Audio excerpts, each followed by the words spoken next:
So I am a scholar of redistribution in the welfare state. This started as a project on interwar France and the intersection between immigration and unemployment insurance, but then I got sidetracked and it's turned it into a small book.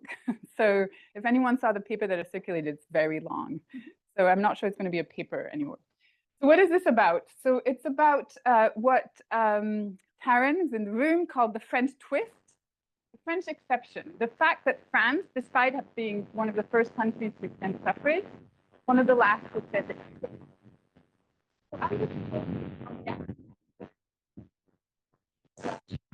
Interesting time. The data actually, the social science tells us, the data tells us that usually wars, especially mass warfare, is kind of good for women's rights, usually followed by an increase in female suffrage. So that's the kind of increase we see after World War I. That's the kind of global data set collected by Daniel Hicks. But also people at the time were talking about France as the most likely case, so the next country to extend suffrage to women. This is actually 8 years.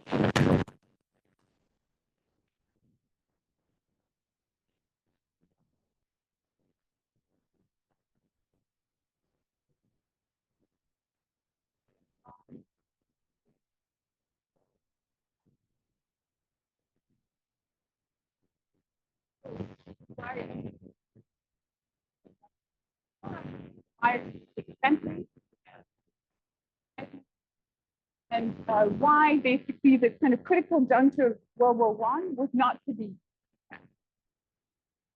So today, I unfortunately won't have time to talk about the war. I don't have enough time. As I said, it's kind of moving into the project, but we can leave it to Q&A.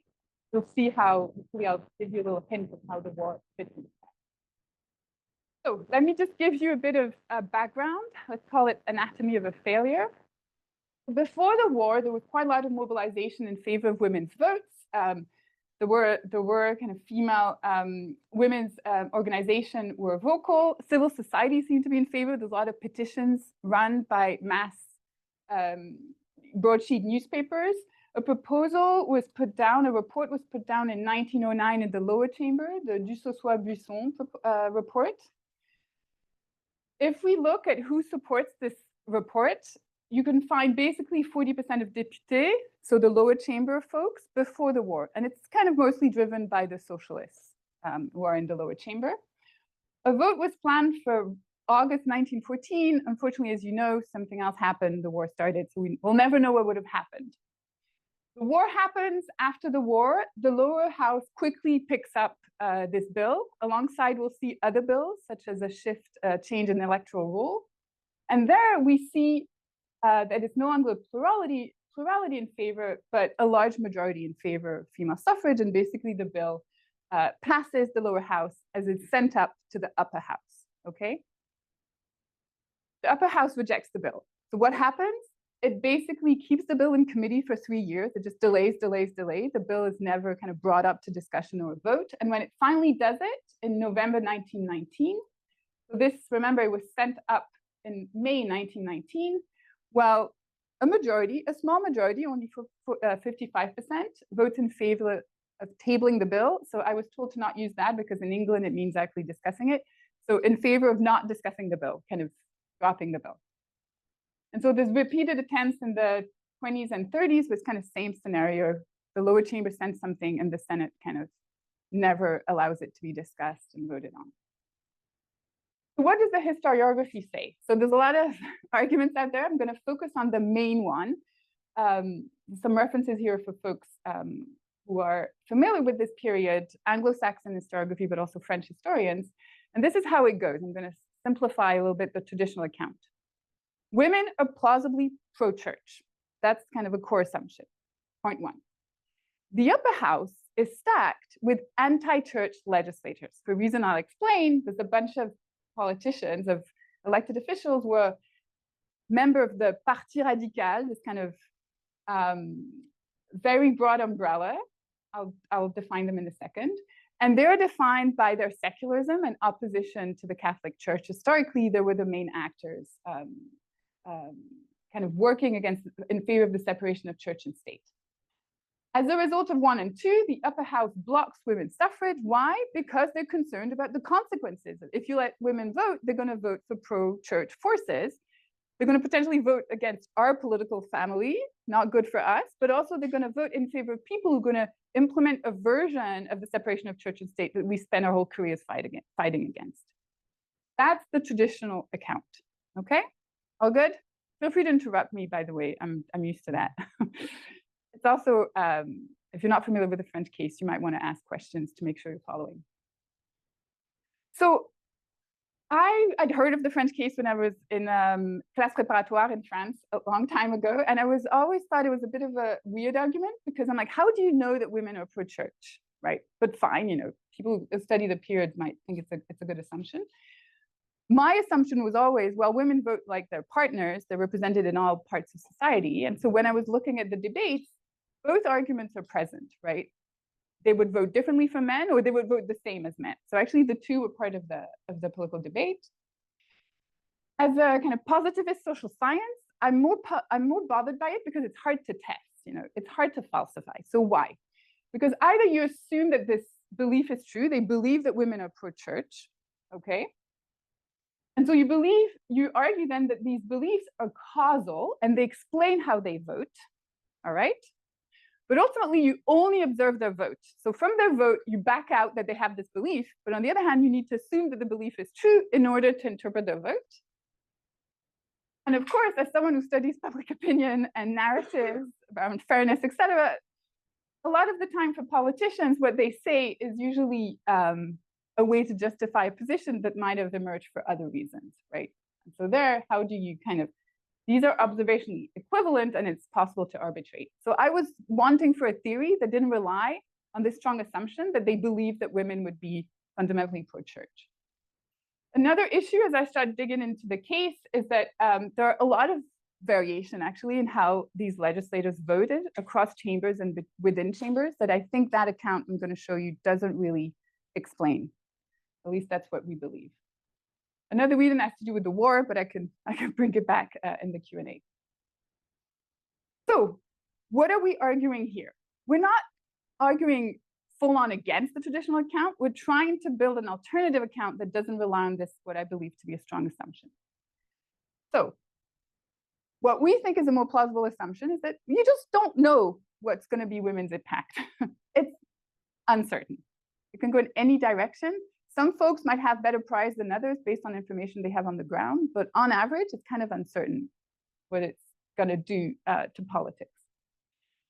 So if you're someone, what I call entrenched legislator, someone who's really happy with the status quo, there's not a lot of uncertainty, you kept getting reelected, you control your networks, you really don't like female suffrage because it's adding uncertainty to something that the situation where they weren't not. On the other hand, if you're someone who's starting to potentially face electoral threat under existing rules, things are starting to not look good for you, you might want to take a bet on electoral reform and on female suffrage as a way to like, well, I'm about to lose anyway under the status quo, why not give this a shot? So for some, it's a source of uncertainty for entrenched legislators to extend suffrage to women. For others, it's actually a potential solution to a growing problem of, you'll see, potentially being kicked out of power. So what is the main source of uncertainty at that period? If you're a political scientist, you have been reading this over and over and over again. So those who are not political scientists, just know that all we study, usually when we're grad students, is the impact of the rise of the Socialist Party, Workers' Party, and how that actually triggered a shift from an electoral rule that looks like the one you guys have today in the US to proportional representation. And so Carl Bosch, Jonathan Roden is working on that, et cetera. So I started getting interested in, could there be a connection here? So what are the implications? Well, there is a connection potentially between how the mechanisms that led to support for electoral reform and proportional representation more specifically, and support for female suffrage. And thus, to look at this variation that we found in the data and that we feel the traditional account cannot explain, instead of trying to focus on potential variation in beliefs about women's impact on the power of the church, basically, and politically, and it's better to focus on level of electoral uncertainty under the status quo. And so to kind of draw from the literature on proportional representation, to use that as a way to guess who would be pro-female suffrage and who wouldn't. So that's the intuition. So let's explain the French case through this intuition. What does it mean for the upper house? Well, basically, I'm going to show to you the upper house was elected in a way where it was totally insulated from the consequences of the rise of the Workers' Party, of the SFIO in the French case, the Socialist Party. There were career politicians who could literally expect to die in office. Most of them died in office. They didn't lose elections. They had these careers in local positions. And so they were elected to these electoral colleges, a little bit like the way your president is elected, if there's Americans in the room. And they basically had these clientelistic network that allowed them to win these elections. And so, of course, to them, giving women suffrage meant you would change these networks. You would potentially change the kind of local elites that were sent to these electoral colleges. And so you would basically introduce uncertainty where there were none, because they were not affected by the kind of rise of the workers' parties. Why change a system that is not broken? And thus they block any institutional change that affects them. And so they've also blocked any change at reforming the upper chamber. In the lower house, the députés are career politicians because of rising, and so there's been a lot of work on that. Because of the rise of the workers' parties in particular, there's growing competition, they're shifting to programmatic appeals to voters. They're facing competition from the left of the political spectrum. So for a subgroup of folks who are most affected by that, women's suffrage and other types of institutional reform are actually an opportunity to reshuffle the existing electoral landscape. So their support institutional reform, female suffrage included. Everyone's following the argument here? Now I'm going to just try to convince you that that's a better way of thinking about the French case. Sounds good? So how do we do that? It's this is the first time I do an analytical process analysis. We share advisors, and so he's the guy who kind of talked about this. But think of it as a horse race between the traditional account and our alternative account. So the idea is to say, for two theories, they generate observable implications. Let's test them and see which one explains the existing facts the best.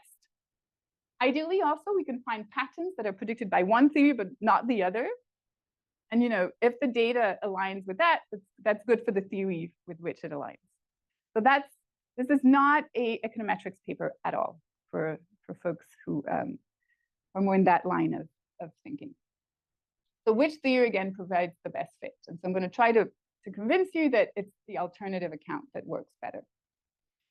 So I'm going to give you a bit of background, then I'm going to show you the data. If this time, I'll mention the war, but I don't think there will, and I'll briefly conclude. So the background. This is the Third Republic. We're the fifth. There's been talk of a sixth for ages. This is the third. The third is the key moment for democratization in France. It's a fascinating system. Let me just talk you through the institutions very briefly. It's an interesting, think of it as a parliamentary system with two chambers, the lower chamber, Chambre des députés, and the upper chamber, that are of equal power. There's some minute differences around budget. The system was actually originally thought as a presidential system because it came out of a debate over the monarchy. But in 1977, there was a constitutional crisis and the president's role informally shifted to nothing. And so it's more of a parliamentary system with two equal chambers. They both have veto power. So it reminds a little bit of the American Senate here. These guys, lower chamber, are directly elected through a system that think about as single member district like the US, but with a second round.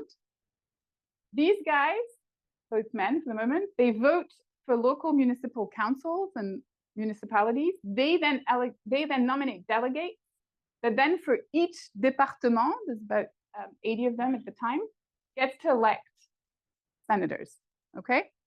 So indirect election here, mostly representative of rural areas. So let me show you what that means for the upper chamber. So here what we've done is we've plotted the size of a municipality. This is Paris, the biggest one. A lot of them have less than 500 inhabitants. This is their share of the population. A lot of people live in Paris. A lot of people live in small, tiny places. A lot of them are between 500 and 1,500. That's in blue. So France at the time, it's pretty rural, and then you've got Paris. It's kind of usual, it hasn't changed much. This is the share that they received in delegates on average. Basically, the way it works, each electoral college that elects a set of senators gets delegates in a way where these small places get to send a delegate. And because they're very numerous, they actually represent a much bigger share of the electoral college than their share of the population. So see here, this is the share they represent in delegates. If you add it, more than half of the delegates are actually coming from these small places, okay? Paris is basically not represented. Guess what? That means that the socialists are not represented in the upper chamber by design, okay? Well, actually not by design. It was done before they realized it would do so well. So where cities and towns come to die is the way I think about the upper house. Yeah? So there's no. And so there's huge malapportionment at the time. There's huge what? Huge malapportionment. Yeah, okay. Huge rural malapportionment. So each of these guys get one. They get a bit more, but it's done in a way where because it's the count and there's more of these, they dominate. So what do partisan politics look like in 1914, which is basically the elections that the chamber that we're looking at, the lower chamber in 1919 was elected in 1914 before the war. I'm going to go really fast here. There is this legacy of this pro-state, pro-separation of church and state, anti-church kind of left here, and the pro-church right. You've got, this is the left, the socialists, the Parti Radical and the Radicaux Indépendants. So think of this as the center left. With the SFIO, with the socialists, they were big, kind of fighting on the separation of church and state. And here you have the pro-Catholic, pro-church right, La Droite, Action Libérale, Fédération Républicaine, and here you have the center right. I'm simplifying a little bit here. You can see how as this dimension becomes less important and it becomes about economic issues and redistribution, especially during World War I with a lot of labor unrest, these guys who are actually in an electoral coalition, they coordinate so that whoever could win for the second run, this other party withdraws. They're starting to feel a bit of tension because they're not agreeing on what to do about taxation, redistribution, etc. And so the radicals here are even splitting between the ones who are willing to continue the electoral coalitions and the ones who don't, okay?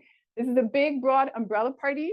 I like to think of it as they definitely are anti-church, but they're also not socialists. So they kind of define themselves by what they're not, and they're very in their willingness to accept an umbrella organization that would do a little bit of whipping and kind of collecting fees and, you know, organized at the departmental level. That sound about right?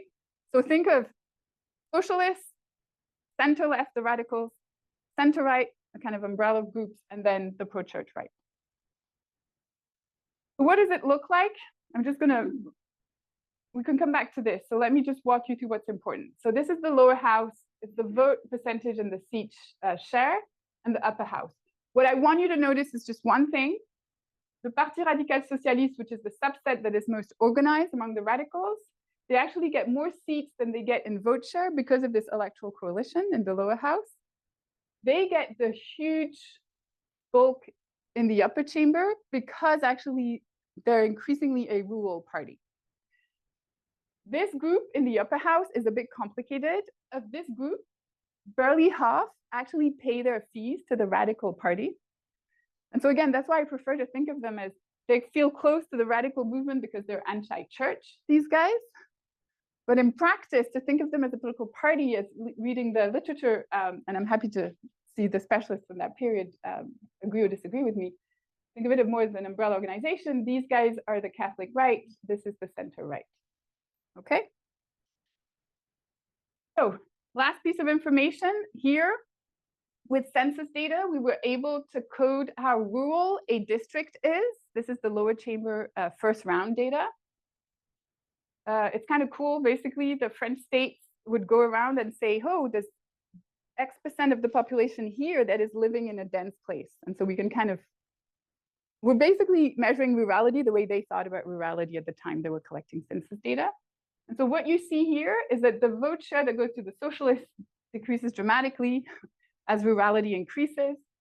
The vote share of the radicals goes up. And so a lot of the radicals who benefit from the coalition are actually around here. They kind of, here it's the SFU that gets the seat, here it's the radicals, and here it depends on who finishes first. There's no strong relationship for the right between rurality and vote share. Round one vote share. And last piece of information, so that's the timeline. I want to flag the following. When we're going to look at the lower house, it was elected in 1914 under the runoff system. Over April, May, they very quickly debate a bunch of bills, including the female suffrage bills, but also a bill, electoral reform bill, that is what the outcome is of basically a decade of debate over proportional representation. It is not proportional representation. It's called block list suffrage. So it's a change in the electoral rule. I'm happy to go into detail what it looks like, but for the moment, just know that they had also sent that bill up to the upper chamber, and there's some uncertainty on whether or not the upper chamber, what the upper chamber would do with it. So they weren't sure what kind of system they would get for November, but you could see this as the lower chamber wanting to change the rules for the next kind of upcoming election. The upper chamber, because of the war, so they were elected for 9 years, and they would kind of, it would be a third after a third after a third. Because of the war, all the kind of renewal was delayed, and they were all up for re-election, which is highly unusual, over a 3-year period. They would be elected by electoral colleges that would come out of the December 1919 municipal elections. So they were up for re-elections as these bills was coming up. The block list bill was promptly passed and was implemented in the November 1919 lower house election. The suffrage bill got stuck. And so, my interpretation is the suffrage bill affected them, the other one didn't, so they were willing to compromise. Oh, let's look at the data. So where does the traditional account come from? Again, I had a conversation with Bernstein, which is a French historian, and my reading of how he thinks about the French case is that it's really driven by what happened in the upper chamber. So remember, I told you the lower chamber voted, sent the bill up to the upper chamber. The upper chamber delayed. I was able to get one set of votes from the summer 1921, where one pro-suffrage guy says, hey guys, could we put this on the agenda? And then they voted on whether or not to put it on the agenda. And it was a resounding no on average. So who was in favor? 28%, 58% were against, 14% abstained. What do I want to show you here is that the overwhelming support for putting it on the agenda was actually coming from the Catholic right. The overwhelming opposition was coming from this umbrella group of radicals with one lone socialist. So coming from there, you kind of get this radical far right, let's call it Catholic right, interpretation of the vote, which kind of holds, right? There is a divide here. 51, 151, not same group size, okay? But then you have the centrists, right? They still represent 97, and for them, actually, the 31% who are in favor, 55% against, 40% abstain. Can reading their vote through the traditional account explain who went one way? Because they seem pretty divided. And so that, a year early, if you're familiar with the French history, they had a big debate on whether or not they should open an embassy in the Vatican. Not interesting, but basically if you use that vote, it's interesting, we're not today, but let's use that vote as a proxy of whether or not you like the Catholic Church. So if you're pro-opening of the embassy, and using that vote, it tells me zero about where the center-right voted, no information. So if I know how you voted on the Catholic embassy, on the French embassy in the Vatican, and you're a center-right guy, senator, it tells me nothing about how you voted on female suffrage. I'm like, I can see how the traditional account works, but it's not explaining the centrists here. So this is the lower house. So again, I'm going to walk you through it. So this shows you all the data we have. So post-war, we have two bills. We have two votes. The first vote is, let's discuss the bill. Let's debate it, start amending it, etc. And the second vote is, let's agree on this version of the bill. So the first vote is actually on the local suffrage bill. And the second vote, this one, is actually on an amendment to the bill that says, hey, not just local suffrage, it should be for everybody. It should be everything. Women should have equal rights to men. The wording of the existing law is such that it's actually quite easy to change. We're going to use this one. Why? Because historians argue that the way people voted on this one was a little strategic. Once they realized they didn't have a majority, they didn't want to look bad to public opinion. Some even say they wanted to have the extreme version of the bill, the universalist one, so that the senators would hate it even more. And so we're like, fine, there might have been some strategic voting here. So we're going to focus on who says, no, let's just not talk about this bill versus no, let's open the debate. And then we have evidence, we have data on sponsorship pre-war. So it's the folks who keep putting their name and saying, we need to discuss this bill now. The suffragettes, the women's movement would, pester them, collect these names. So this could give us an idea of who was in favor of female suffrage before the war. And so let me walk you through this. Well, like the traditional account, you notice that in this, let's move the bill to discussion in 1919, 90% of the Catholic right is in favor, quote unquote, only 50% of the radicals, and they're the ones who have the lowest support. So you can see where the traditional account feels right. When I was taught that, I was like, so why are the socialists not concerned if it's true that everyone thinks women are going to vote, against, in favor of Catholic elites in the Catholic Church? You have to have what we call statistically a fixed effect for the socialists. They're just different, right? They were in support before the war overwhelmingly already. Another thing that's interesting is that actually before the war, the radicals were no different from the Catholic right and the center right. They didn't stick out. So if it's a story of the radicals being really concerned about what's happening, I was like, well, we need to also explain these guys, again, my center right folks. And also it's interesting to try to think, why did the Catholic right flip so dramatically after World War I? And the other thing here is that ultimately the radicals, right, if you look 50%, it's not so different from the center right in terms of level of support and opposition and overall trend. And so is it a centrist story more than a radical story, basically? So let's try to work with the traditional account to explain these variations and be nice to traditional account and amend it. What explains the difference among radical, centrist more generally, both within and between chambers? Well, it's about the rural bias of the upper chamber. Senators are elected by local rural elites, as I showed you. And here, plausible assumption that rural areas are more likely to be where Catholic elites are still strong and potentially have control of the hearts and minds of women because women go to church more often, etc. So giving the right to vote would empower these elites and generating turnovers in these electoral colleges would be more pro-church elite at the expense of existing senators.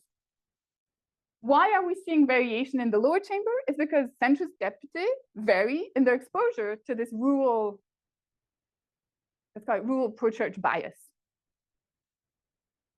So we can look at these differences and look, is it true that the deputies that were in favor of female suffrage are deputies that are not in rural areas versus the ones who are against are the ones in rural areas? And if that's true, then it could help us interpret the senators as being against because they're from rural areas. They're elected by rural areas where kind of Catholic elites are more powerful. So this is the simple assumption. Among centrist legislators, the more rural the district, the higher the opposition to women's suffrage. Note that I cannot do that at the departmental level in the upper house. There's just not enough variation. All of these places are pretty rural ultimately. So we're going to focus on the lower house. So this is the raw data in the lower house. So this is all districts. We're looking at the share of the population that's rural based on the census data and support for women's suffrage. This is just the binned data. Can everyone see? Can you get the overall? Basically, think of it, it's a correlation. The more rural, the lower the support for female suffrage. Pretty clear. The problem is the more rural, the lower likelihood that you are a socialist, and the socialists support female suffrage. So let's take them out, basically. There's still a relationship. It's a little less steep. Ultimately, among the centrists, a lot of the relationship is really driven by the center-right, actually. It's still a bit there among the radicals. So there is this relationship in the lower house between rurality and opposition to female suffrage. Seems to look good for the traditional account here. So moving on, we were like, well, rurality here is a proxy for kind of the presence of pro-church local elites and for their control of the socialization of women. So ideally, we would have women on church. We have, data on church attendance. I actually think Carl Bosch is collecting this at the moment. He's collecting everything. We don't have that. I'll tell you the data we have. But we were looking for evidence that indeed rural areas are different. The reason why I got interested in this is I was actually in the south of France where I was in rural areas and it was a Protestant. It was actually Protestant heavy. It's like rural areas in France. You can have I'm from Brittany, which is like very kind of rural Catholic areas. But there are rural areas in other parts of France actually more complicated. So I was wondering, is there a correlation here? And ultimately, if we are able to have good proxies of kind of local elite, kind of pro-church elite strength and control over women's socialization, is that what is driving this relationship between rurality and opposition to women's vote? And so there, we basically have two types of data. We have data on which type of school women went to from a specific cohort that is 40 at the time of the vote. So they would be voters if suffrage were extended. And we have from data collected by economist Bocconi, we know which kind of school they went to. And so we can have an idea of whether or not women are more likely to have been socialized in Catholic school versus public school. And then we have Charles Tilley's data, the refractory clergy, which kind of goes back to the revolution, are these areas where the local church was really against the republic. And so using that data, we try to see if part of the relationship between rurality and vote for women's suffrage was tied to the fact that rural areas were more likely to socialize women in Catholic schools and more likely to be areas where the clergy was against the French Revolution. It's just that's not what's happening. We find limited evidence for these hypotheses. So it doesn't fully reject the traditional argument, but I was a little disappointed, to be honest. I just wanted to be done with this paper, and I thought the traditional account, might have been right, but no. So what else differentiates then rural from urban areas? You go back to what I was talking at the beginning. This is an indicator that measures what we call a socialist threat, which is the extent to which you are a centrist in a district where the SFIO is powerful and rising. And so, of course, if you kind of political scientists are familiar with that kind of picture, but as you can see, rural centrists face no threat from the rise of workers' parties, and urban areas do. So is potentially this kind of driving more this rural bias that I documented before? Let me show you the evidence. So based on this argument that we're putting forward, why do we have a difference between the lower chamber and the upper chamber centrists? Why are the lower chamber centrists actually more favorable to female suffrage than upper chamber centrists? Why are the radicals in the lower chamber actually more favorable than the upper chamber radicals? Well, here, if you're a lower chamber centrist député, you differ in your degree of exposure to the rise of workers' parties. If you're most exposed, then you support changes to the status quo, not only female suffrage, but also electoral reform. If you're not, you oppose it. So senators here are strongly opposed, not because they're from rural areas where the Catholic Church dominates, but because they're a bunch of insiders who are very secure and don't want to change the rules because it would introduce uncertainty where there is none. So you don't need to have any assumption about women's voting behavior there. So let's look if your attitudes towards electoral reform in the lower chamber, because we only have data there, predicts your attitudes towards female suffrage. So there we have two types of data. La Chapelle, who's familiar with French data here? It's like anyone who's worked on France, love the guy. It's a nerd who just wrote books on elections and collected all the data. He's kind of an amazing person, but he went around, and for that election, he looked at which person ran their campaign against PR. So here we're talking about proportional representation. The topics were taxation, PR, and what do you call it when you join the army? What's the word in conscription? Yeah. 3-year law. but basically having to do, they were seeing that they would need to pump up their army. And so we'll talk about that. So we know which one ran against PR. So this is the data. If you're Catholic right, you're going to 89% support both female suffrage and PR. If you're socialist, same pattern. Here, among the centrists, there's basically a third where it doesn't align, which means for 2/3 there, knowing how they think about one is informative of how they think about the other. It's not perfect, but it's informative. So there is a relationship here between whether or not you campaign against PR and your attitudes on this vote, a 1919 vote in the lower chamber. So true. Now, let's get a bit more technical here. Remember, the argument is that you're faced with a reshuffling of the political landscape because of the rise of workers' parties on the left. So if you are a center-right legislator, you're not just directly affected by SFU, you're directly affected to the extent that it gets combined with other left-wing votes. So you're seeing a kind of left-wing bloc rising on the other side. And so the hypothesis here is that if you are facing a large left-wing bloc relative to the right-wing bloc of votes, you are going to start to be increasingly interested in women's suffrage, but also PR. If you're radical, and that's the beauty of the French electoral system that makes it a little complicated, you're directly affected by the rise of the SFU, right? Why? Because they're stealing your voters, to simplify a little bit. And so here we're going to measure the impact of the SFU on the center-right through its impact on the overall kind of left-wing voting base. And here we're going to measure the impact directly through the strength of the SFU. I'll show you how we do that. And so once we account for the strength of the SFU, can we account for the rural bias, basically, is what we're going to look at. That's the last hypothesis. Any questions on that? Everyone's following me, or you haven't dropped out yet? We're good. So what data do we have? I already told you about the rurality data. I already told you about your attitudes towards PR in the 2014 campaign, 1914 campaign. We also look at whether or not you oppose the block list reform. You should not interpret support for block list as support for PR. However, you can interpret opposition to block list reform as support for the status quo. You really like existing rules. That's how we're working with it. The left block strength, we're going to use first round vote share.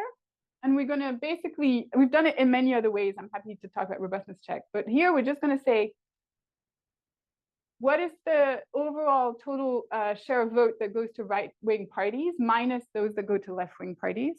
And so the idea, the bigger the number, the bigger the right-wing voting bloc relative to the left. SFU threat is a measure of, are you running in a place where they're not even running, right? The SFU in the first round, no threat. If you're in a district where they're running, but they're really far behind your vote share, it's kind of weak threat. It increases if they're lagging, but they're growing. So between 1910 and 1914, there's an upward trajectory. The worst case is they're present, they're not, their voting base is nearly the same as yours, and they're growing. There's a few districts, 3 to 7, depending on how you code, where they're present in large numbers, but they're declining. And so we just drop them. I mean, we put them as a 99 because we don't know how to interpret that group. So let me walk you very briefly through the regressions here. So here is the relationship between rurality and the first vote on whether or not to discuss the bill. Here we are focusing on center-right legislators. We've got 75% of them. We're finding this correlation between rurality and the vote. The more rural, the more opposed you are to female suffrage. Now let's look at your attitudes towards PR or towards the block list reform. If you oppose PR and if you oppose the block list reform, you're less likely to support female suffrage. And there, the explained variance kind of jumps. This is a block of variables that are tied to the size of the left-wing block. So let me walk you through it. Here, the more powerful the left-wing block is relative to the right-wing one, the more likely you are to vote for female suffrage. As I was kind of looking at the variance that was driving this, I realized that there's this interesting interaction, even if it's not significant, between the size of the block and whether or not the SFU is actually growing. And so here what you see is that, quote unquote, the highest levels of support is the left wing blood is large and the SFU is growing. So you just add the two. I'm just talking you through. It means that if you are in a case where the SFU is growing, on average, you're more likely to support. But that's not true if the right wing block is actually powerful relative to the left wing one. That's how to think about this. Then you put everything together, you get a pretty large R squared, and the effect of rurality disappears. Then we have a bunch of controlling for pre-war attitudes, looking at people who change their mind, and it kind of is robust. Moving to the radicals, same story. You see the relationship between rurality and vote. Again, attitudes towards PR matter. Now, basically what's going on here, it's relative to districts where there's no SFU or threat. As you go up in the threat level, the likelihood of supporting female suffrage goes up, okay? You put all this together, you get a large R squared again, and the relationship with rurality disappears. So I would argue that unlike the traditional account, we're finding some evidence, direct evidence, that what's driving the relationship between rurality and vote for female suffrage has to do with, at least in part, with the rise of workers' parties and the electoral threat that they pose. Hopefully I've convinced you of that, we'll see. So summing up, support for existing electoral rules predicts opposition to female suffrage, and electoral uncertainty tied to the rise of the socialists explain differences among centrists, including the differences between rural and urban districts that we see in the raw data.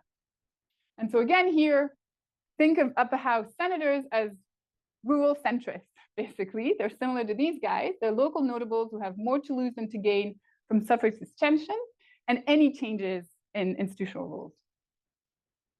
I'm happy to talk about what's happening on the pro-church right and the socialists in the Q&A, just in the, how many times? I think I'm nearly done. So I'm good? Okay. Sorry. I could talk for hours about this case. So summing up, based on that lower house evidence, how do we again interpret the upper house veto? Well, senators faced again very low electoral uncertainty. They're like our rural local centrists in the lower house. Because of the war, they were all up for re-election, so they definitely didn't want to change the rules of the game. They were unaffected by the rise of workers' parties. And so again, for senators, women's suffrage is a major source of electoral uncertainty. It's always a problem, never a solution, hence the robust opposition. So conclusion, our argument versus the traditional account, it doesn't fully replace it. We cannot reject the traditional account, but we find it more parsimonious because we don't rely on this assumption about beliefs about women, the impact of women's suffrage. It has higher explanatory power. It can explain differences between chambers and within chambers. And ask me about it. We have data on the distribution of death, World War I death, that kind of shows the rural bias that likely kind of plays into this. I can show you that more in the Q&A. So why should you care about this? Partly because Przeworski famously made a case that there was this Catholic exceptionalism on the extension of women's suffrage, and it was actually based on the interpretation of the French case. If you believe our interpretation, maybe because all Catholic countries are not that exceptional, at least for female suffrage. And the economists were running regressions recently. I was looking at the appendix, and they find no relationship once the sample size is a little larger between Catholicism and delay in extension of women's suffrage. Again, thinking of women's suffrage as part of a larger bundle of electoral reforms at the time. Another thing is the importance of upper chambers. Dawn, one of co-authors, talks about the French case, but doesn't talk about the upper chamber. And I had a lot of conversation with Jonathan Roden and Ken Sheevy, and upper chambers are important, as you guys know here very well, especially when they're not doing they're performing their function right now. And more importantly to me is the economists have really talked about the relationship between industrialization, economic change, and women's rights. And so to some extent here, we show one mechanism to which this might have happened for political rights, which is the rise of workers' parties, and kind of alluding to the PR literature. So thank you. I'm looking. All right. So you're in charge. Okay, Yeah. yeah, I'll run the Q&A. So first, Didi. Thank you, Charlotte. I think you already know what I'm going to ask you anyway. So in Dawn's book, she argues that the nature of the women's suffrage movement, particularly their ability to develop like cross-sector coalitions and also their negotiations with local parties about how they'll vote, are both very important. So does anything change in the women's suffrage movement after World War II, particularly with how they're talking to radicals and centrists? So I think we've got a specialist. So step in if I'm wrong. So yes, they split actually after the war. So in that sense, you could think of long-term perspective of happening.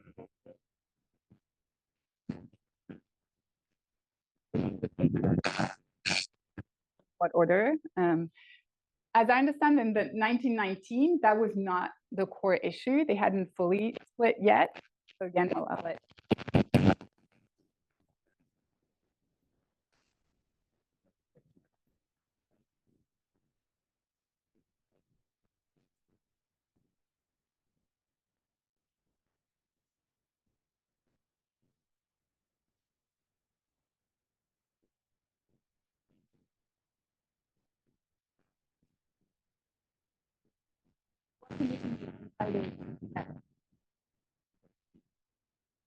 They don't. The ones who do are the ones who think that.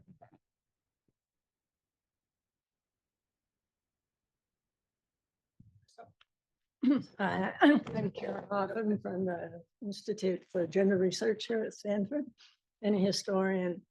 And I want to first of all compliment Charlotte on her analysis and on the amazing databases that her colleagues have put together in the last, I don't know how many years, 10 maybe? Yeah, wow, it's getting 10 now. 8, I think, technically. Victor is which makes any kind of statistical possible. I, on the other hand,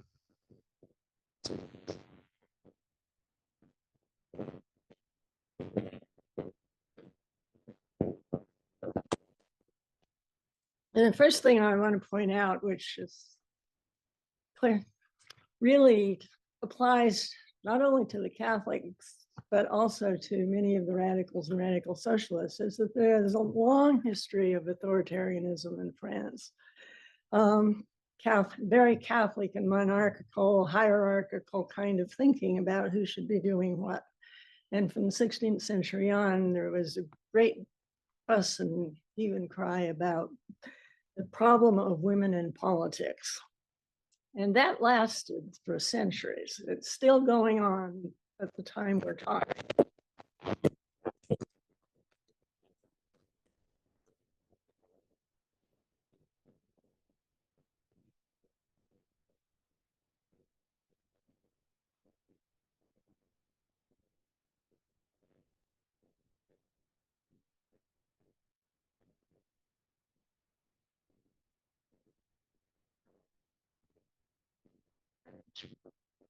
It's interesting. Oh, it was 144 pro, 97 against for unrestricted. Big numbers, and I don't think anybody expected that. Next month is when the Pope endorsed women's suffrage. And that came between the big vote in the chamber and the subsequent stalling, if you can say that, on the part of the Senate. And don't forget that. I think that if you were talking to any of the people that you've been analyzing, you would find that as a very important factor. I actually interviewed the guy who wrote MA thesis on Breard, the rapporteur in the Senate, Mhm. and he was talking about that. It's like the guy, Yeah, Bernard is all Yeah, over the place yeah. with his opposition. He was also the one who intervened very importantly in the issue about the women in the baccalaureate in 1924. Yeah, Is I know very, very much against that. The other thing, though, that would be interesting, and I don't think the databases can help with this, is, you know, how many of these men were actually listening to what the women's movement leaders were saying? Because by the time that that this book came around, the suffrage movement had been growing and building, and just before the war broke out, there was a huge campaign in the newspapers and otherwise with handing out fans that say, you know, you women want to vote. There were marches in the streets. There was a lot going on. And within a week of that particular parade, the war broke out.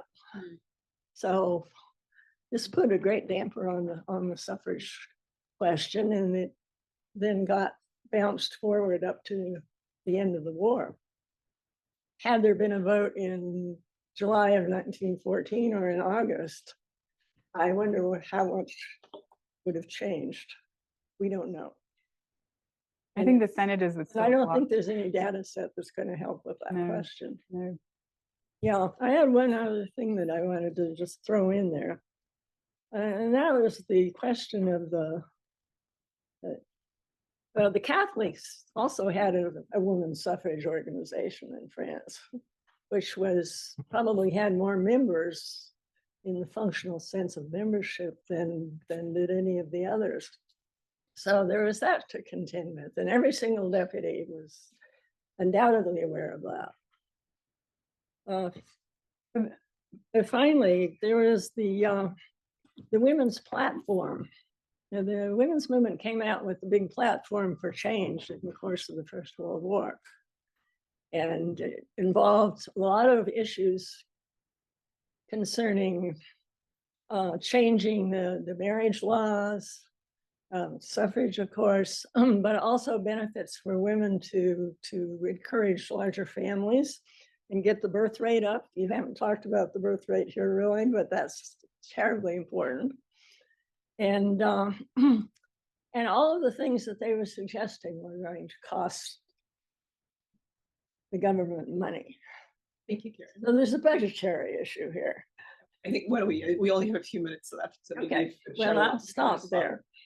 And if you want to ask your question, I just wanted to flag, so the far right, the Catholic right kind of always fascinated me because why did they flip? And so again, there's two things. That's why the traditional story is actually not totally wrong. It's that because it was a declining movement, they would lose seats from 1910 to 1914, a third of their seats. The ones that are left are in strongholds. So ultimately, they could expect to not be hurt too much by the extension of female suffrage because their districts look very different. They're in these kind of traditional old school Catholic areas, and they have a lot of women socialized in Catholic school.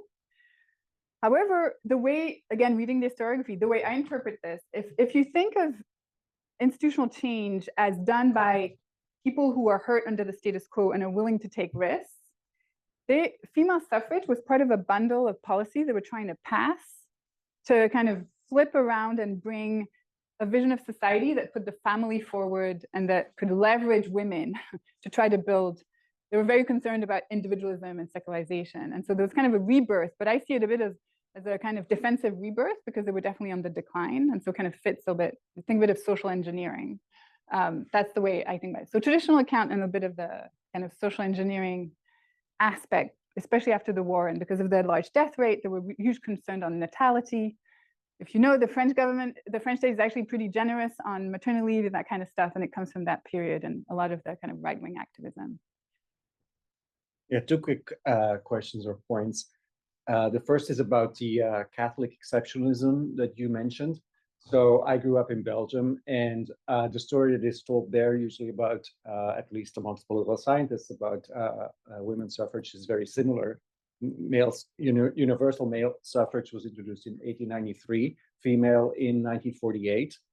And it's, I mean, the story that is told is very similar. And I think it's also maintained to some extent by the fact that if you look at the Catholic parties or the Christian Democratic Party by that time, their election results, the 4 elections that followed 1948 were their best results to this date since World War I.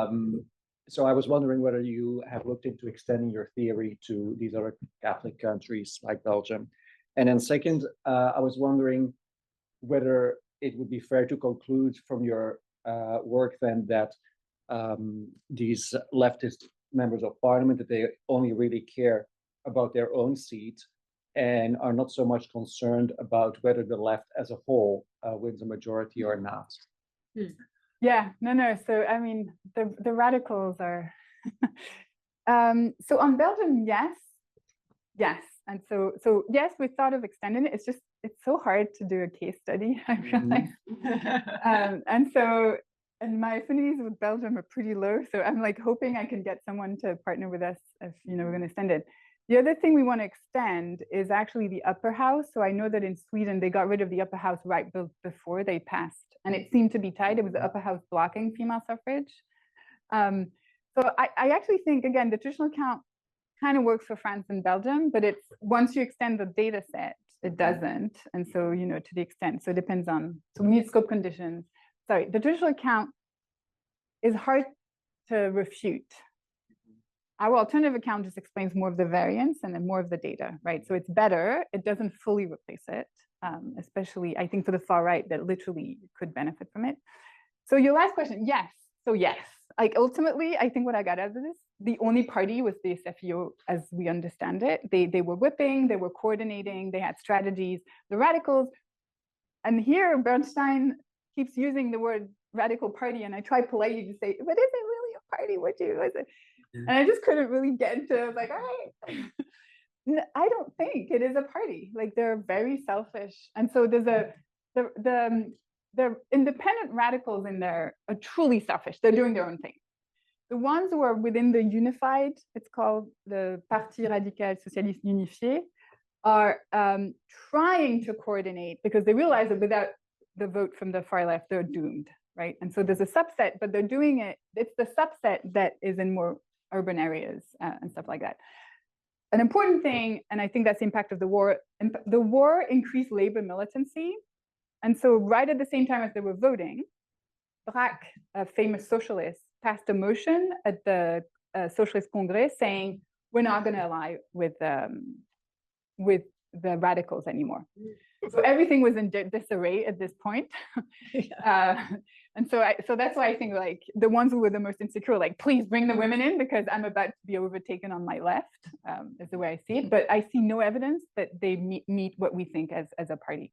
So if there's somebody in the room who works on party formation has amazing data on like And only amazing data on which group they join, and then they go in this parliamentary group, but they run under this tag, and then they join, and I'm like, I'm just waiting for a grad student who wants to do this because I don't have time.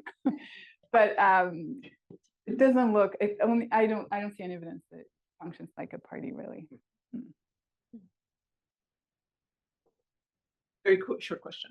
Short, maybe a last question, because women's suffrage was introduced in 1944. That happened with the de Gaulle government without any discussion, with a plebiscite, something like that. So maybe Karen can tell you. So yes, basically. De Gaulle was like, we're going to do this. There were a bunch of radicals in the Comité de la Résistance, this thing that was kind of trying to run the country before they had a constitution. They were like, are you sure? And it's actually the communists who came in and was like, no, we're done. And so De Gaulle and the communists were on the same page. The thing to understand is that the difference between World War I and World War II is that World War I was both extremely disruptive. So basically, there's a lot of dead people in places that were controlled by these secure insiders who were even more risk averse, because they didn't know what they were getting a lot of women voters. But it was not disruptive enough that it actually reinforced the Third Republic and its elites. Like ultimately they won the war, versus World War II wiped the elites. And so I think ultimately the main mechanism for female suffrage extension is you bring in outsiders and you just destroy the existing equilibrium, basically. Yeah.